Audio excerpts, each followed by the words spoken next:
Eu sou o Thiago Bremer, sócio da CLA Brasil, e hoje a gente vai estar aqui no CLA Talks falando com Moacir, o famoso Moacir Ferreira Teixeira, da Ecoagro, que nos concedeu a honra de vir bater esse papo aqui para falar de securitização e para falar também desse mercado agro. Afinal, como todo mundo comenta, o Brasil é agro, o Brasil é pop, como é que é?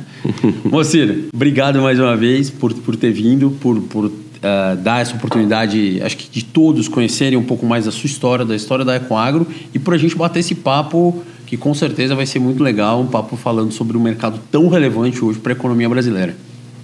Bom, Thiago, primeiro eu queria te agradecer o convite, agradecer a CLA, tá? A oportunidade de estar aqui com vocês. O agro é realmente um setor muito importante para o Brasil e eu espero colaborar, né? Nesse sentido, da gente trocar um pouco de ideia, dar esse panorama atual, né? E a importância do agronegócio para a economia brasileira. Mais uma vez, obrigado mesmo pelo convite. Muito bom. Vamos bater esse Nós que papo. agradecemos.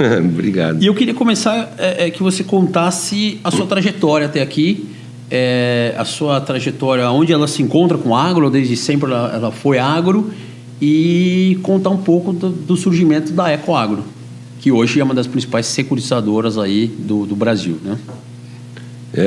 O chegar no agro foi um pouco que foi sem querer, né?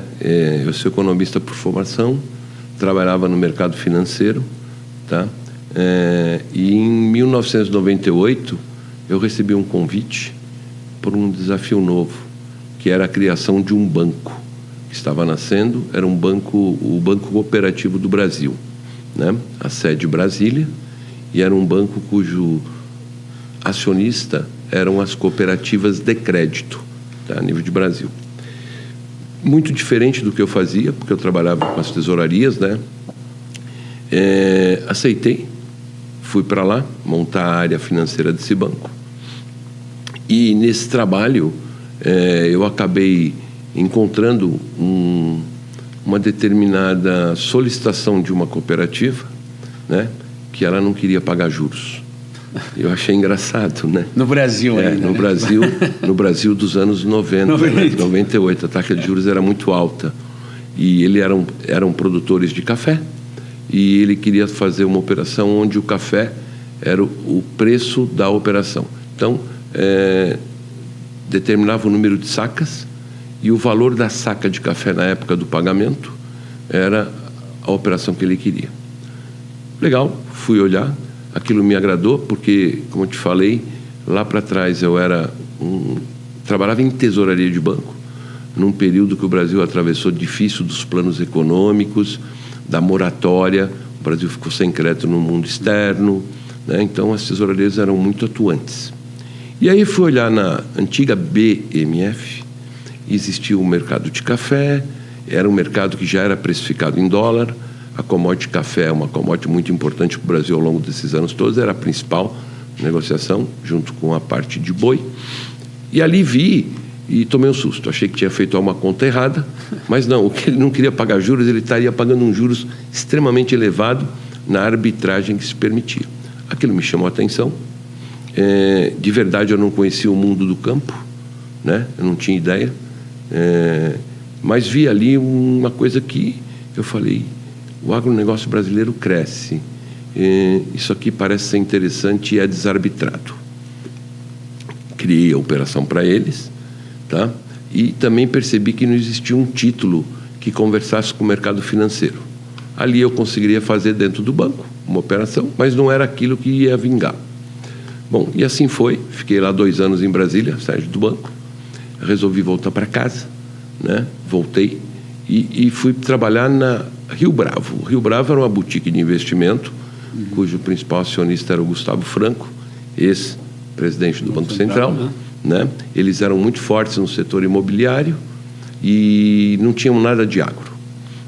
Apresentei a eles, a Luiz Cláudio Garcia de Souza, tá? E a Gustavo Franco. Eles gostaram do que viram, tá? E iniciamos esse trabalho. Essa minha estada em Brasília me permitiu ajudar, né?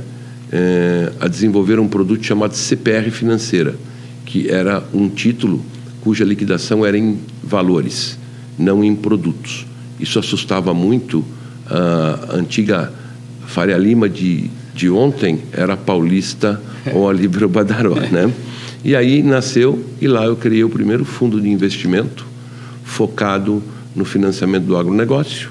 Eram CPRs avalizadas pelo Banco do Brasil, de café, e assim comecei o trabalho, tá? Essa dedicação, eu fui tomando gosto, esse mercado vem crescendo, passei por outras instituições financeiras, tá? Fiz a emissão da primeira letra de crédito do agronegócio, o LCA, na Lei 11.076, tá? Isso foi no Banco Fibra, em abril de 2025, a gente desenvolveu esse mercado todo, junto com a CETIP, né? Onde se registrava o título. O mercado de LCA, eu me lembro que eu falava que era um mercado que ia crescer, que ia ficar em torno de 1 bilhão. As pessoas riam, falavam que eu era um sonhador. Esse mercado hoje são 500 bilhões, então... Um pouquinho mais. Surpreendeu, né? Mais. Depois eu também fiz a emissão do CDCA, isso tudo no sistema de bancos, tá? E em 2007 eu entendi que tinha chegado a hora de eu fazer o que eu imaginava. O meu sonho, criar uma empresa, né? Uma empresa de consultoria. E aí me perguntavam, né? É uma boutique? Eu não gosto da palavra boutique no agro. Eu falava que era uma quitanda, né? Tem mais a ver, né? Tem muito mais a ver, né? E aí a gente nasceu a Ecoagro, eram 6 pessoas, e dentro daquele trabalho que foi feito ao longo desses anos todos, eu acreditava que faltava um único título para que eu conseguisse completar todo o processo. Era o certificado de recebível do agronegócio. E isso foi possibilitado a primeira emissão, e a gente constituiu a securizadora, no ano de 2010. Então eu fiz a primeira emissão privada de uma oferta antiga chamada 476, né? De um certificado de recebível do agronegócio. Assim nasce a Ecoagro. A Ecoagro nasce com um compromisso de ser o elo entre a cadeia produtiva do agronegócio em todas as suas etapas, e agora não mais banco, mas o mercado de capitais. Através de que veículo? Veículos de securitização, através do certificado ou de fundos de investimento. E assim começamos, né? Ao longo desses anos a gente tem sido realmente o principal emissor, tá? Porque a securizadora, ela se dedicou só ao agronegócio. O agronegócio não é uma coisa simples. O Brasil é diferente, por exemplo, o Brasil é um país continental.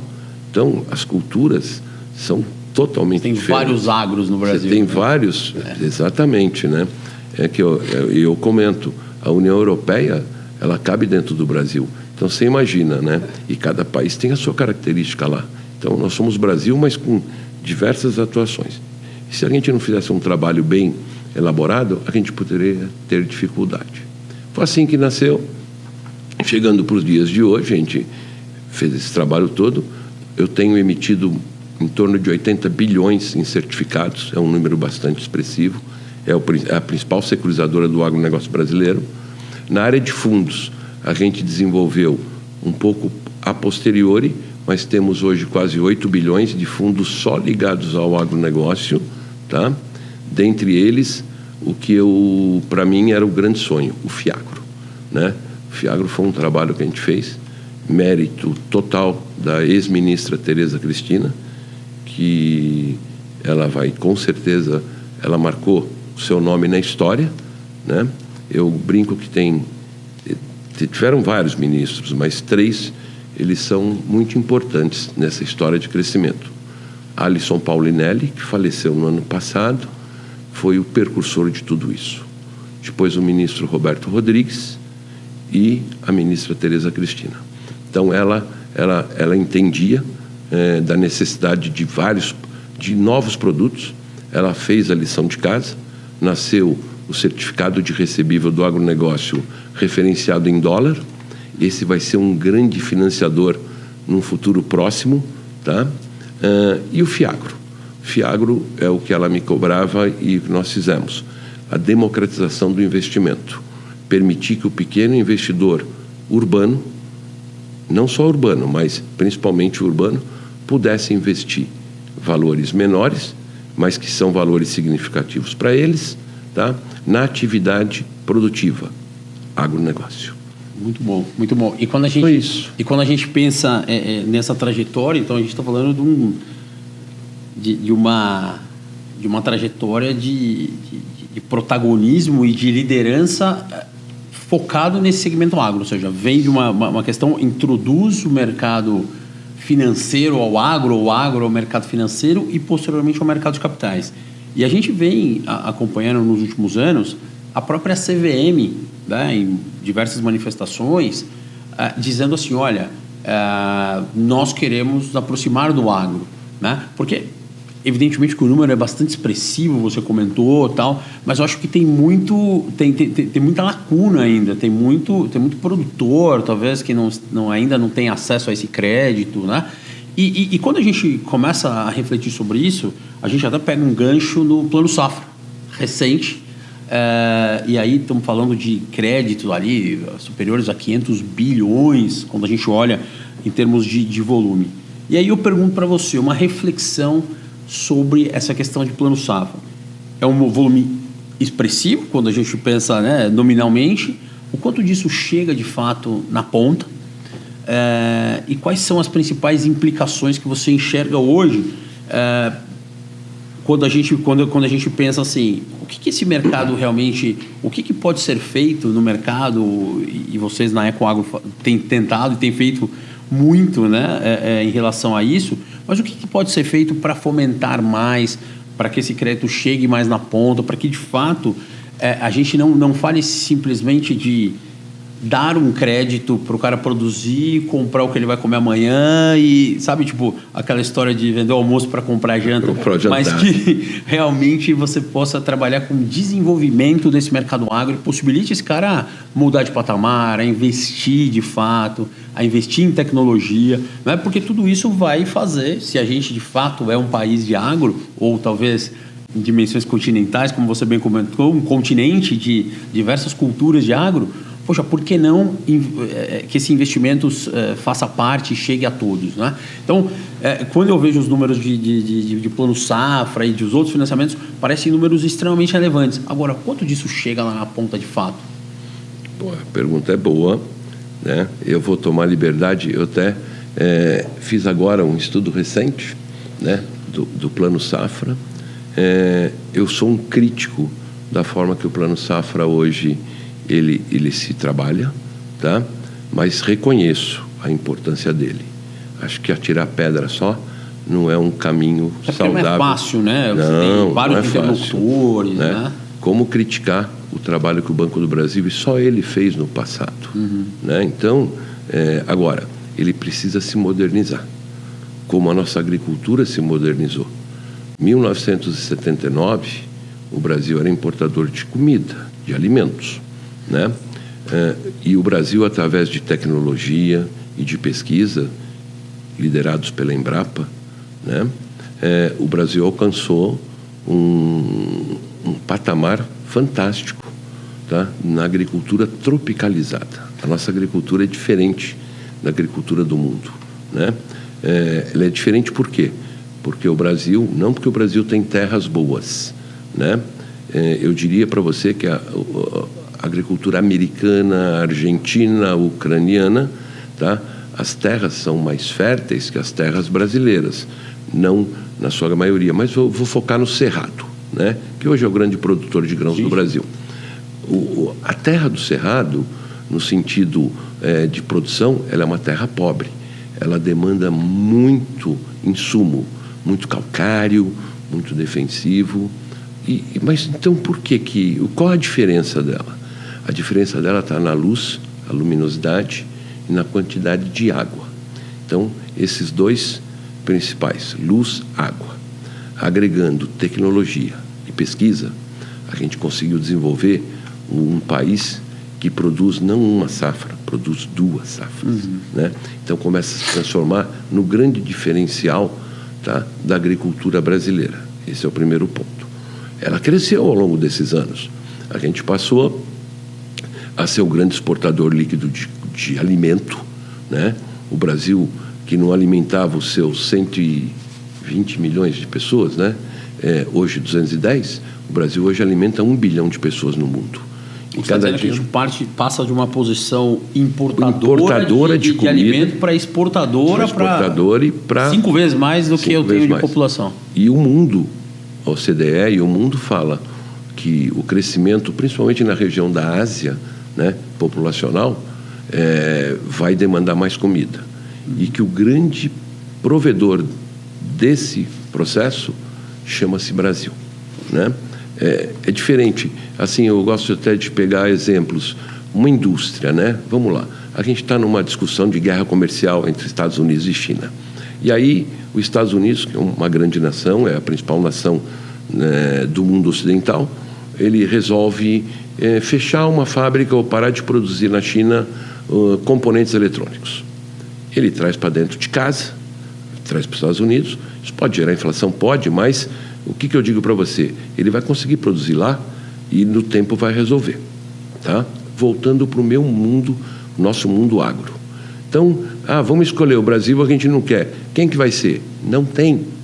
Não existe. Não existe. Não existe. Uhum. Né? Então, esse é o grande papel do Brasil, de protagonista da produção mundial, mas isso gera responsabilidade. Claro. Então, sem críticas, porque a gente chegou aqui até com o Plano Safra. Mas o Plano Safra se torna algo, assim, não eficiente.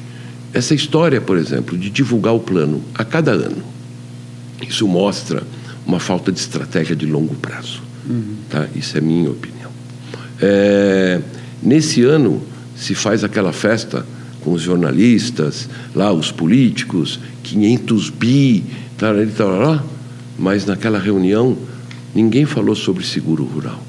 Quer dizer, você vê pontos que são fundamentais que estão esquecidos. São pontos de apoio fundamentais para mim continuar crescendo, ali. Claro, né? Claro. Porque o grande perdedor, a parte mais fraca é do produtor rural. Então, sabe, um plano de longo prazo, essa é a minha opinião.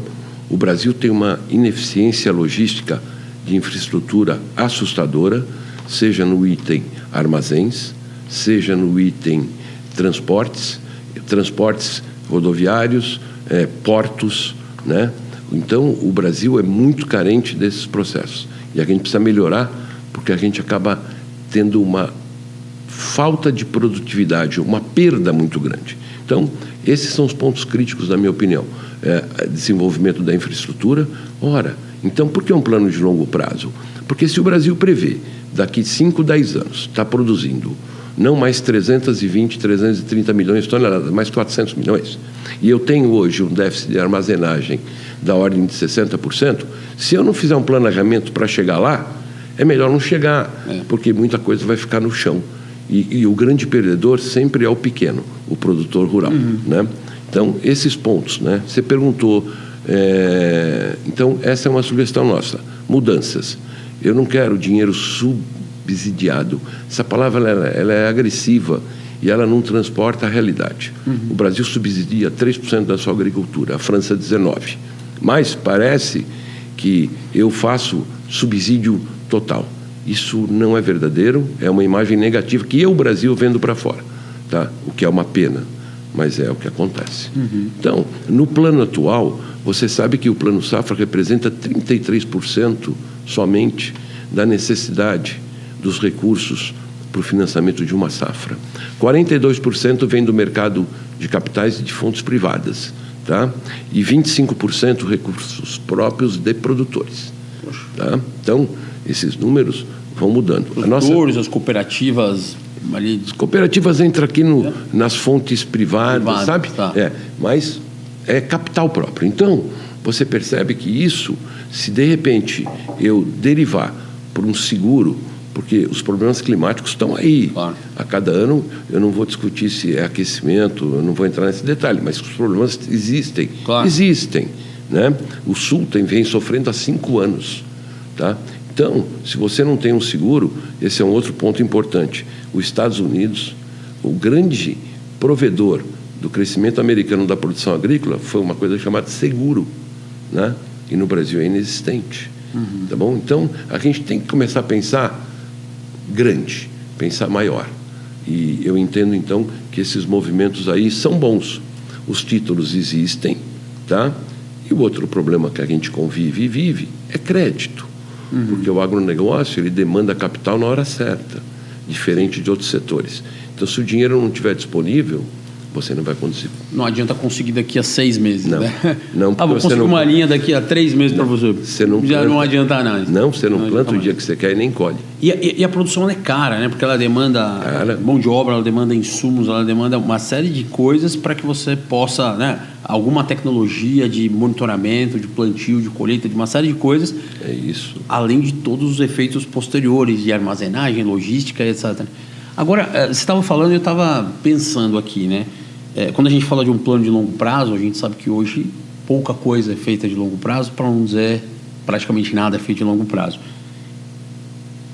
Por ser o Brasil essa iminência, essa relevância no setor agro, isso tinha que, de repente, ter uma visão, uma possibilidade de se tornar uma política de Estado e não uma política de governo. Isso é muito utopia falar, porque quando a gente pensa num plano para suportar o crescimento, fomentar o investimento, inclusive os investimentos privados, a segurança jurídica, por exemplo, quando você começa a falar de seguros, porque você vai seguro, ninguém vai fazer sozinho, então é seguro, é resseguro, é uma série de coisas, né? Eu acho que quanto mais estrutura você tiver num programa de Estado, fomentando um dos seus principais produtos, vamos dizer assim, mais você conseguiria fomentar, e mais você conseguiria desenvolver o agro. Não sei se eu estou certo, não sei se é uma leitura, não sei se faz sentido isso que eu estou dizendo. Eu acho que faz todo sentido, e eu até faço alguns comentários que a agricultura brasileira, por incrível que pareça,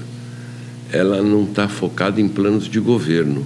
Ela foi um dos poucos setores que ela acabou tendo, acho que de forma sem querer, tá? Ela teve uma pequena política de Estado. Por quê? Você vê, eu falei para você, ministro Roberto Rodrigues era no governo Lula, ministra Tereza Cristina no governo Bolsonaro. Então, independente da ideologia, tá? Esses ministros, ao longo dos anos, eles vieram dando sequência num processo de crescimento, de política. Isso, para mim, faz toda a diferença. Nos outros setores, eu vejo muito pouco. É uma pena, né? Você vê governos entrando e mudando toda a estratégia. A dinâmica ali, né? É muito difícil, né? A gente vive agora também esse problema aí que está cansando, né? Essa polarização, sabe? Não existe uma preocupação sobre o país crescer. Existe uma preocupação sobre ideologias que, se você de verdade levá-la para frente, eu não consigo diferenciar um do outro, por incrível que pareça. É uma pena, mas eu espero que a gente uma hora vai conseguir. O sistema político brasileiro, apesar de democrático, mas não é nem um assunto nosso, é o agro, né? Mas um sistema democrático, ele tem imperfeições grandes. Esse presidencialismo de coalizão, onde existe uma dependência enorme de um Congresso, que deveriam ser poucos partidos, existe uma multilaridade de partidos, cara, a gente fica refém.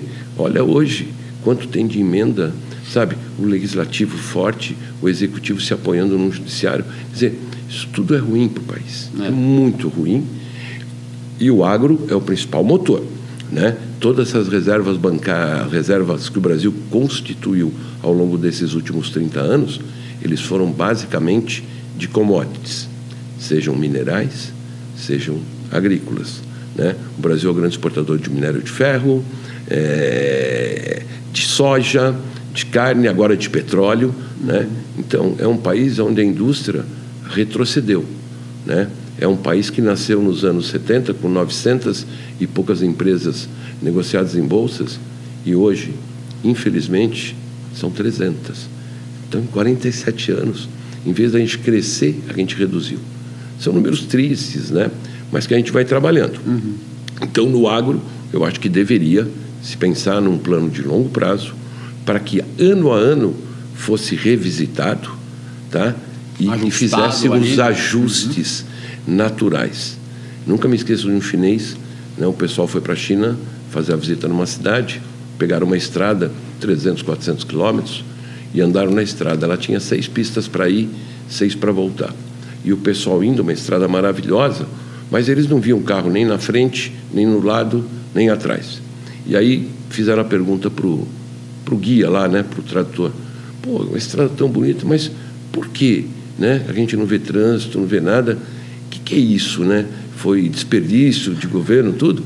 Aí ele olhou com uma cara tranquila e falou assim: não pensa hoje, pensa daqui 20 anos. Né? É tudo que a gente não faz.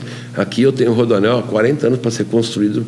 Eu provavelmente não vou ver esse rodoanel. E quando ficar pronto, ele já não atende mais. Talvez você pegue um trânsito lá, porque ele não atende mais. Ele já cresceu demais. Então, o agro tem esse papel. O agro, e a gente tem uma responsabilidade no mundo nesse quesito de produção. Muito bom. E aí a gente fala do crédito especificamente, né? A gente vê dados ali, sei lá, estudos do própria Confederação da Agricultura e Pecuária, né, do CNA, falando sobre as linhas com taxas subsidiadas, que não necessariamente é bem assim, né, você? Não necessariamente. Ou seja, você tem ali uma taxa nominal bonitinha, aparentemente, poxa, estamos ajudando. Porque eu acho que esse é o grande problema do setor produtivo, né? O custo para você captar recursos, né? E você precisa captar recursos às vezes porque o seu ano não foi muito bom, porque a sua safra não foi muito boa, falando de agro, porque você quer fazer investimentos, porque você quer fazer qualquer coisa. Agora, nem sempre você consegue fazer tudo isso com capital próprio, né? E aí você precisa de linhas de financiamento. O crédito, sem dúvida nenhuma, caro, né? Com taxas de juros altas, ele desincentiva ou inviabiliza, né? É mais do que desincentivar, ao meu ver. Ele inviabiliza, porque talvez você não tenha aquele spread todo, você não tenha aquele crescimento todo na tua última linha de resultado que você vai pagar de juros. Então, é melhor eu não fazer, não vou correr esse risco de me alavancar e amanhã dar uma dor de barriga que eu não consigo pagar isso. Ainda entro por uma lista de devedores, ainda vou ter outros problemas que talvez eu não precise ter. Esse desincentivo ou essa dinâmica, ela acaba prejudicando muito o crescimento dos setores. E aí, às vezes, a gente olha para... nós temos o Pronamp, nós temos o Pronaf, né? São taxas subsidiadas e tal. Eu queria que você comentasse um pouco disso, inclusive um estudo recente da CNA, que traz ali uma visão um pouco diferente, né? Ela traz uma fotografia. Uma foto, Nossa, você foi muito feliz, né? Por exemplo, eu acompanhei e tenho dados de um estudo que a CNA fez, os recursos do Pronaf. Eu vou pegar a safra agora, 25, 26. Então, é dinheiro, a taxa de 8% ao ano para a agricultura familiar, tá certo? 8% ao ano parece razoável para uma Selic da ordem de 15%, tá certo? Então, se isso fosse real, tá bom, tá perfeito. Agora, vê bem, isso na verdade não é real, porque é recurso subvencionado. Então, tem a equalização do tesouro, tá? Isso tem custo para o país, mas para o produtor ia chegar a 8, não é verdade. Existe uma série de penduricalhos, né? Como contratação de algum seguro, ou para o agro, ou uma capitalização, uma poupança, a famosa reciprocidade. Esse dinheiro, ele chega na ordem de 20% ao ano ao produtor. Tá? Então, é complicado. Por isso que eu havia comentado antes, que o Brasil, onde falam que é um grande subsídio à agricultura, é totalmente mentiroso. O subsídio é quase inexistente, né? Então, esse é um ponto que você falou que é fundamental. Crédito para o agronegócio, ele tem um papel muito grande. Por quê? Capital intensivo. Você concorda? Planto, colho, são 2 safras. Planto, colho, planto de novo para colher de novo, tá certo? Então, precisa de recurso. Recursos para quê? Para investir em tecnologia de ponta, né? Agricultura de precisão, outras coisas, maquinários, tá bom? E o produtor faz esse movimento e nesse período que a gente chama de janela, né? A gente chama de vale, o produtor precisa ter um financiamento para quando ele colher, esses recursos serem pagamento da dívida assumida e geração de receita para eles. Então, isso é muito importante e está ficando difícil, né? O mercado de capitais não vai substituir, sobre maneira nenhuma, o mercado financeiro ou os próprios recursos do Plano Safra. O mercado de capitais ele vem para complementar esse crescimento que a agricultura brasileira tem tido, tá? Então, crédito é fundamental e crédito está difícil. O que a gente deveria ter, na verdade, é a soma dessas iniciativas. Exatamente. Funcionando todas em prol do setor. Em prol do setor e principalmente do produtor. A agricultura brasileira não é feita de grandes produtores, é feita de milhares de agricultores, né? E isso que precisa ser olhado, isso que tem um peso fundamental. Então, crédito é um problema hoje, né? Como falamos, tripé: tecnologia, pesquisa e crédito. E aí eu acho que tem um ponto interessante quando a gente fala de crédito. Evidentemente que vocês lá na Ecoagro, outras empresas, né, que criam produtos financeiros, né, produtos para o setor agro, você tem evidentemente ali o teu ganho, você tem os seus spreads ali na operação, apesar de você estar ali direcionando aquilo para tentar fomentar um sistema, construir operações estruturadas para que você possa de fato fomentar.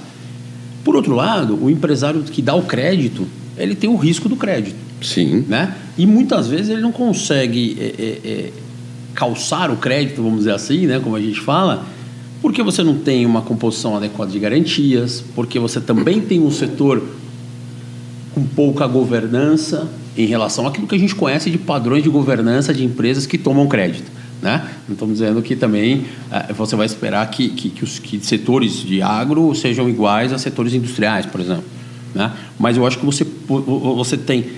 Vocês percebem isso no dia a dia? Ou seja, quando a gente vai lá fazer uma operação de crédito na Ecoagro, eu preciso tentar me resguardar por garantia, até porque o meu investidor quer saber qual risco-retorno, né? Aquela famosa dinâmica do mercado. Ou seja, sem dúvida, cara, você vai me pagar uma taxa de X, mas qual que é o risco dessa operação? Se o risco for muito mais alto, eu quero receber mais. E, evidentemente, que isso encarece o crédito. Como que é essa relação? O que você vem enxergando nesse mercado de crédito ali? O pequeno produtor, o médio produtor, aquele cara que ainda é mais rudimentar, mais familiar, que não tem uma estrutura societária, não tem um balanço, não tem uma auditoria, não tem talvez processos tão bem definidos, exceto aqueles processos core, vamos chamar assim, que é a própria operação agro dele. O que você acha disso e o que você acha que esse mercado poderia fazer ou caminhar em direção a ter mais governança para conseguir mais crédito? Faz sentido? Não faz? Vai chegar? Não vai? A gente vai ter que olhar para esse crédito, os empresários que dão crédito vão ter que olhar para o mercado e falar: cara, eu vou ter que correr risco porque esse cara não vai chegar no patamar de governança que se precisa ou que se espera. Como você enxerga essa relação também? É uma resposta difícil, tá? E aí que eu considero e falo que o mercado de capitais ele tem uma magia, né? E por que eu te falo isso? Por exemplo, eu pego o exemplo, as operações estruturadas, tá? Elas nem sempre elas têm uma razão de garantia, tá?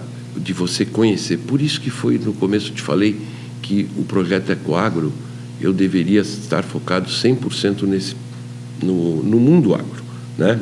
Me especializar à medida do possível e cada dia aprender um pouco mais para poder desenvolver.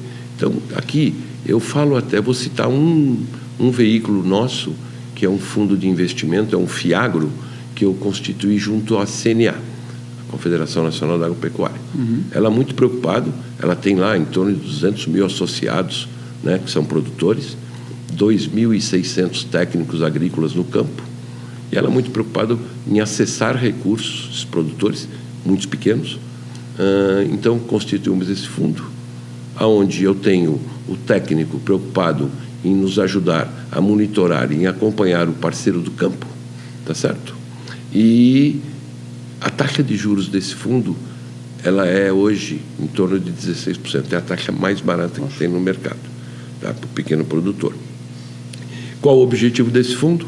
Gerar uma parte da necessidade de recursos e com ele mostrar que a gente vai poder num futuro próximo, melhorar a gestão desse produtor, e ele melhorando a sua gestão, ele vai ter acesso a recursos. Essa é a tese. Mas ainda existe muita distância entre o investimento, tá, e o campo. Um dos problemas que a gente vem enfrentando, e é um problema, na minha opinião, grave, mas não é só um problema do agro, tá? É insegurança jurídica. O Brasil é um país difícil. Os contratos, eles não são respeitados da forma que nós entendemos que deveria. E isso gera um custo financeiro muito alto, né? Você vai vendo RJ de pessoas físicas, produtores. Era algo impensável. A quebra de contrato. Eu vou te dar um exemplo, né? A gente vinha conversando. O governo tem um problema fiscal grave, que é uma das razões da taxa de juros estar no patamar que está. Ele precisa gerar movimentos arrecadatórios. E foi feita, a gente estava até conversando, né, uma medida provisória em junho de 2025, né, se eu não me engano, 1303, a gente estava falando... 1303, de 25, que entra em vigor agora... Ela deve entrar em vigor dia 8 de outubro, senão ela perde. Exato. Né, e aí vai para o ano que vem, tá bom? O governo tinha saído com uma medida sobre o IOF, o Congresso derrubou, foi para uma discussão dentro do Judiciário. O Judiciário fez uma pequena alteração, mas retomou tudo. E nesse meio tempo, o governo, buscando novas fontes, ele resolveu fazer uma tributação nos títulos chamados títulos isentos, que eram as debêntures de infraestrutura, são os certificados recebíveis imobiliários, certificados recebíveis do agronegócio e os fundos de investimento imobiliário e os FIAGROS, fundos de investimento do agronegócio. Isso gerou uma certa apreensão, isso gera insegurança, né? Gera muita insegurança. Mas será que eles foram fazer uma análise de quanto isso traria de novos recursos, né? Quanto isso, um mercado que estava se iniciando, seria prejudicado a mudança de regras, tá?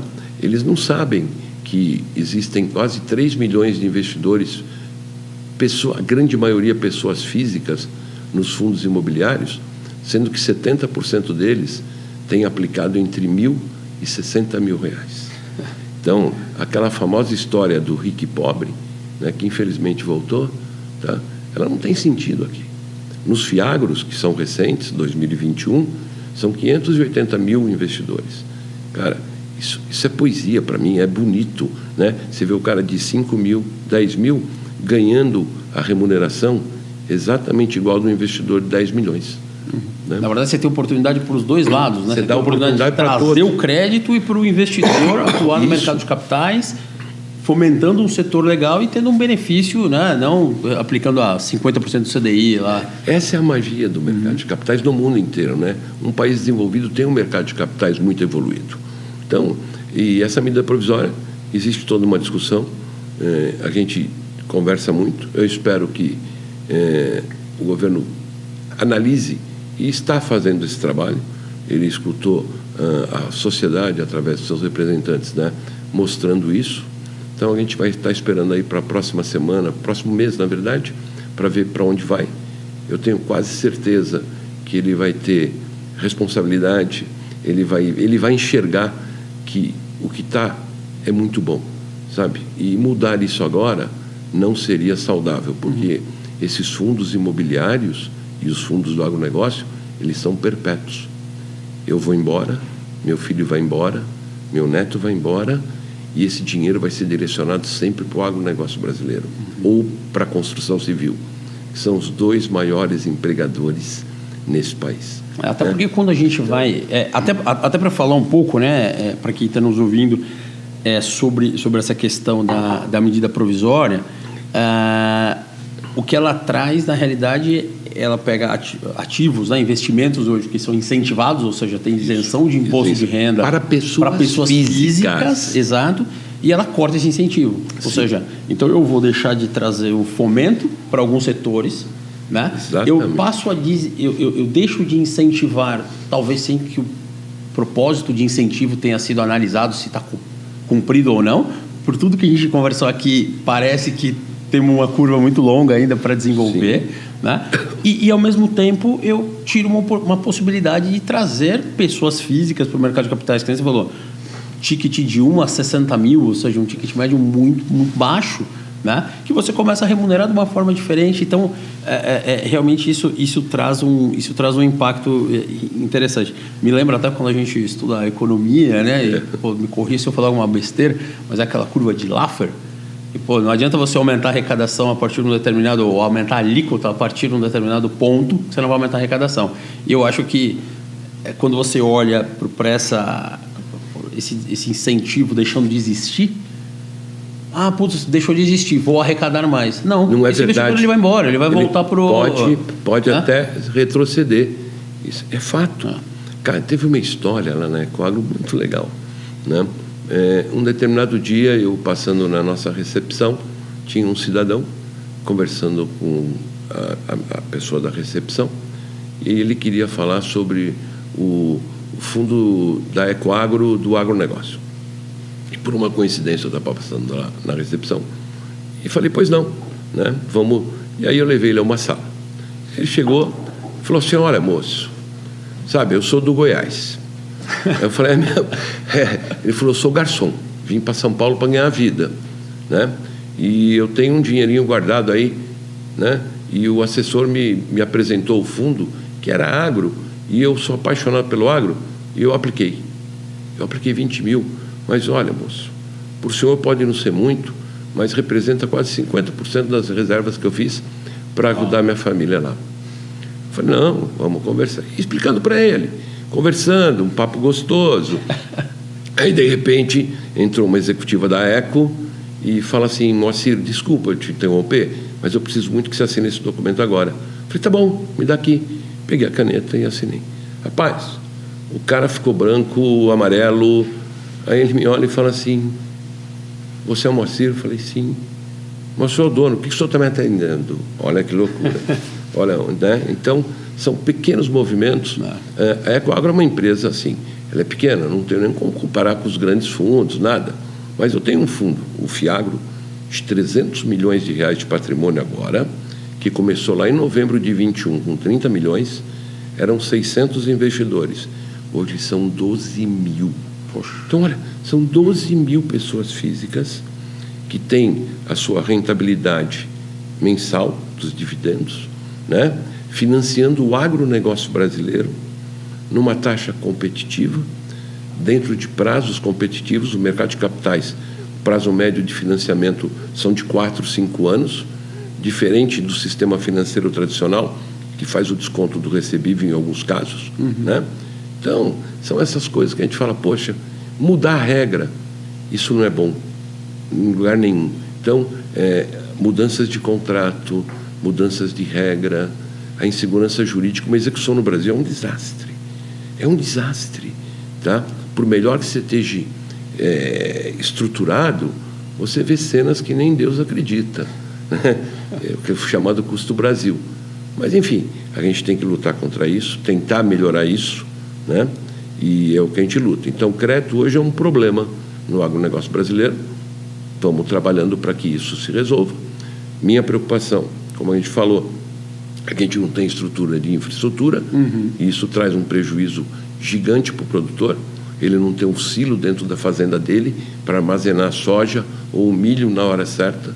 Ele tem uma perda financeira muito grande, porque isso sai de lá, vai para dentro de uma trading, e aí aparecem custos que você não tem nem a menor ideia do mundo, né? Então, fora custo de logística, fora tudo que a gente pode imaginar, né? Então, eu acho que são esses pontos, mas estamos indo. Mas eu acho que você tocou num ponto muito, muito interessante, e aí eu pensei muito na história da CLA, porque é a gente sim vir para o mercado, ocupar o nosso espaço, ganhar dinheiro sim, mas com um propósito por trás. Então, mais uma vez, te parabenizar. Eu queria fazer um bate-bola rápido com você, 3 temas. Tá bom.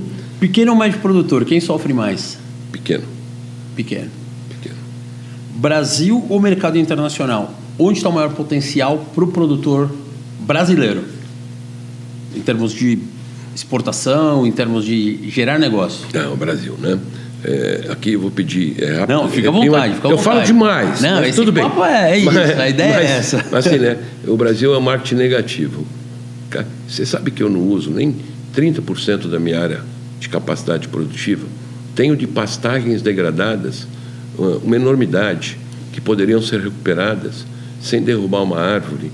O Brasil não desmata. Você tem pontuais problemas? Tem. Mas aqui se vende que o Brasil é um país que desmata, bota fogo na Amazônia, vendido por nós para fora, não é de fora para dentro. De fora para cá, aproveita, né? Então, Brasil, potencial enorme, mas com juízo, porque senão a gente vai se prejudicar. Muito bom. Sustentabilidade, isso dá um tema, a gente já pode até marcar um próximo bate-papo para falar só disso. Mas um custo hoje ou uma oportunidade real para as empresas investirem na questão de sustentabilidade? Se você não olhar para a questão de taxa de juros, eu acho como uma oportunidade. Fiz recente não, tem 2 anos, uma operação com coco de babaçu. Eu aqui vou até provavelmente estender o convite para você quando eu estiver indo para Tobasa, que é lá próximo do Amazonas. É a coisa mais linda e um projeto social maravilhoso. Então, oportunidades gigantes. O dinheiro caro é o dinheiro que não existe. Ou o dinheiro caro é o dinheiro que não chega num prazo razoável. Tá? Então, a nível de sustentabilidade, eu duvido que tenha algum país no mundo que tenha as condições que o Brasil fez. E não só porque eu quero, porque eu tenho a melhor energia do mundo, a energia mais limpa do mundo, a energia renovável, tá? Com um potencial enorme, mesmo com esses grandes problemas que a gente está vivendo recentemente, da falta de um grande líder mundial, né? Nessa discussão sobre uma série de problemas que a gente vem administrando. Então, Brasil. Apesar de muito greenwashing, uma realidade, uma necessidade. Isso, uma necessidade. Muito bom. Moacir, eu vou agradecer absurdamente a sua participação aqui. Foi um papo muito legal mesmo. Vamos ter que marcar um segundo episódio, já vamos falando pessoal ali, pra gente arrumar agendas, porque, cara, fluiu super legal. Eu queria que você deixasse uma mensagem final, acho que como esse grande precursor ali do mercado agro, ou seja, esse protagonista do mercado agro, acho que tudo que você vem fazendo é extremamente relevante para o mercado e para o mercado extremamente importante para a economia do Brasil. Então, eu quero te agradecer em nome da CLA, em nome da parceria que você tem vinda dos nossos eventos e participado com a gente de diversas ações. Isso, para nós, é uma honra, de fato. E eu queria que você deixasse uma mensagem final. Pode falar olhando para mim, pode falar olhando para sua câmera, fica à vontade. É o momento que você finaliza aí esse nosso papo. Eu acho que essa mensagem serve tanto para a CLA como para a Ecoagro e para várias empresas. É muito difícil ser empreendedor no Brasil, mas a gente não desiste. Então, é uma luta constante, né? E esse é o diferencial do Brasil, né, em relação ao mundo. A gente ganhou um jogo de cintura, é um país que busca sempre a conquista. Então, acho que esse é o principal recado. O agro sofre, como todos os setores, mas a gente não desiste nunca. Mas é difícil empreender nesse país. Muito difícil. Esse é o recado. Obrigado, viu? Obrigado de coração pelo convite. Imagina. Fiquei super agradecido, espero ter contribuído. Com certeza, contribuiu muito. E eu sou um apaixonado pelo agronegócio brasileiro. Dá para ver. Muito obrigado. Obrigado. Viu? Bom, esse foi o CLA Talks. Falamos sobre securitização, o Moacir, fundador da Ecoagro. E eu acho que tudo que a gente queria falar e queria abordar nesse episódio, nós fizemos. Falamos de mercado, falamos de realidade do empresário, falamos de oportunidades, falamos de desafios. E essa é a proposta do CLA Talks. É que a gente fale para o mercado, sobre o mercado. Até uma próxima.